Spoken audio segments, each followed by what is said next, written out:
자, 그러면 본격적으로 한번 들어가 보도록 하겠습니다. 우리가 지금 이렇게 고생하고 이렇게 정말 비상식적인 이야기를 다루고 대한민국 다 무너지고 이런 근본적인 원인이 뭐냐? 검찰이 괴물을 만들어냈기 때문이에요. 그렇죠. 검찰이 해야 될 수사는 안 하고 하지 말아야 될 수사만 했고 그러다 보니까 괴물이 탄생했고 대한민국이 무너진 거거든요. 그래서 검찰 이슈를 그래서 주요하게 저희는 다루는 겁니다. 자, 먼저 그 신응석의 남부지검. 남부지검 신응석이. 신응석이 두 번이나 건진법사 구속 실패했습니다. 그렇죠. 두 번이나 실패했어요. 네. 그러나 특검이 하자마자 바로 구속시켜버렸죠. 그렇습니다. 구속됐습니다. 그래서 어제 밤 9시 44분쯤에 증거인멸의 우려가 있다면 전시하는 구속영장을 발부했고요. 아마 전성배 씨는 알고 있었는지 본인이 그냥 포기했어요. 그래서 가지도 않았고 심리에. 네, 심리에 참석을 안 했고 구속이 된 상태입니다. 네. 이렇게 쉽게 되는 거를 이렇게 쉽게 되는 걸. 남부지검 두 번이나. 그리고 그 띠지 인멸 시키지 않았습니까? 그렇죠. 이것과 관련해서 그 수사관 2명 바로 입건해서 이제 수사 들어가더라고요. 오. 자, 그래서 요거를 좀 한번 여쭤볼까 합니다. 건진법사와 관련된 건을 남부지검이 막을 이유는 없잖아. 근데 이건 증거를 완전히 인멸해 준 거거든요. 네. 그렇지 않습니까? 그렇죠. 그래서 뭐 김건희를 좀 막아주려고 했던 것 아닌가 이런 의심도 했는데 그런 와중에 지금 나오는 보도를 보니까 건진법사 있지. 네. 건진법사의 휴대전화에 검찰, 경찰 이력서가 있더라는 거야.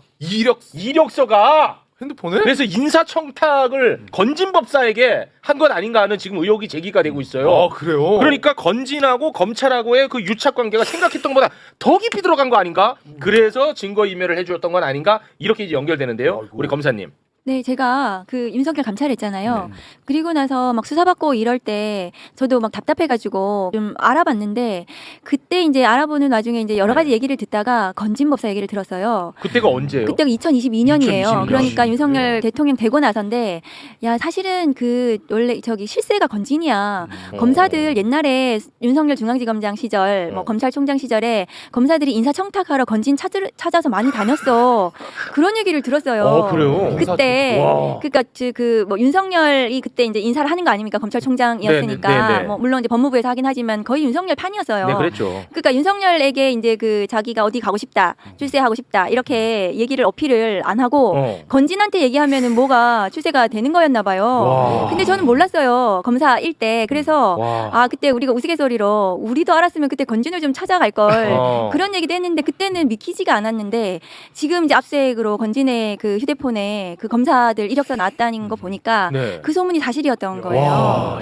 아니 그러면 건진은 예를 들어서 검사들 이력서 받고 경찰들 이력서 받았어. 그럼 건진은 이거를 어떤 식으로 누구를 통해서 얘네들의 청탁을 들어줄 수 있는 거예요? 그러니까 그 건진이 윤석열과 직접 연결이 되어 있다기보다는 저는 김건희 쪽하고 김건희. 연결이 되어 있었으니까 그러니까 그 우리가 왜 윤석열 정권 시절에 김건희가 거의 뭐 다 V1이라고 했더라고요. 하잖아요. 네. 그러면 윤석열 중앙지검장, 윤석열 검찰총장 시절에도 김건희가 검찰권을 진짜 V1으로 그때 당시에도 했던 것이 아닌가 인사나 이런 것들도 그런 의심이 들어요. 건진과 김건희가 이렇게 연결되어 있는 걸로 보이잖아요. 네. 그렇죠. 왜냐하면 김건희가 대체적으로 뭐 통일교 청탁이든 청탁이 많은 내용들을 연결고리로 작용을 하는데 김건희가 거기 등장하잖아요. 그렇습니다. 그러니까 김건희를 통해 쓸 가능성이 높다고 봐요, 저도. 네.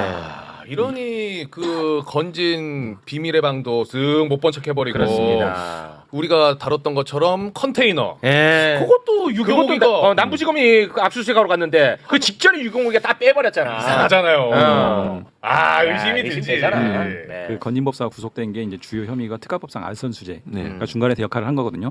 금품거래 있으면서. 네. 그러니까 그게 지금 이 사안으로 놓고 보면 혹여 검경 인사청탁을 받아서 누군가한테 이게 루트 역할을 한 거 아니냐 이런 의구심이 있는 건데 네. 지금 띠지 관련 사건에서는요. 이게 과연 공무원들의 수사관들의 또는 검사의 어떤 실수로 유실된 거냐 저는 그렇게 보기 어렵다. 왜냐 네. 띠지를 일부러 뗀 거거든요. 그렇습니다. 그 다음에 스티커도 지금 없어졌다는 거 아닙니까? 예. 이것은 단순하게 이제 뭐 그 실수로 유실될 아니죠. 그런 상황들이 아니고요. 네. 실제로 이 부분과 관련해서는 과연 그렇게 이제 실수였다면은 내부 보고해가지고 그때 당시에 이미 조치를 했었어야 돼요. 네. 근데 고의성이 있다라는 게 상당히 좀 의구심이 많이 드는 부분이고 이 건과 관련해서 지금 처음에는 감찰로 시작했다가 지금 입건해가지고 이제 수사하겠다는 수사로 건데 갑니다. 네. 사실은 검찰이 수사할 게 아니고 특검이 수사를 해야 됩니다. 그러니까 실제로 김건희 특검법에 보면 14호가 바로 이런 앞에 13호까지의 수사와 관련된 증거인멸 사항도 수사 대상에 포함되어 있거든요. 명시가 돼 있기 때문에 이것을 네. 검찰에서 이렇게 어떻게 보면 저는 이게 고의적인 띠지 폐기 또는 네. 이 그 실체를 또 고의적으로 은폐한 네. 이런 상황들로 볼 수도 있는데 네. 강한 의혹이 드는데 이런 부분들을 다시 검찰에 맡긴다. 아, 그거는 좀 맞지 않나라는 생각이 들고 네. 한편으로 이 관봉권이라는 게 한국은행에만 있고 한국은행에서만 나오는 건가? 꼭 그렇진 않거든요. 관봉권이 존재할 수 있는 기관들이 또 있을 겁니다. 네. 그 기관 중에 검찰, 경찰은 없는 거냐? 이런 얘기도 있거든요. 그렇습니다. 그래서 이런 일련의 과정들을 명확하게 김건희 특검이 좀 들여다봤으면 좋겠습니다. 네, 요건 이제 신응석이에서 멈추면 안 되고 신응석이 그 남부지검이 심우정 검찰총장 이진동이 지금 아주 썩은내 진동하는 이진동이 네.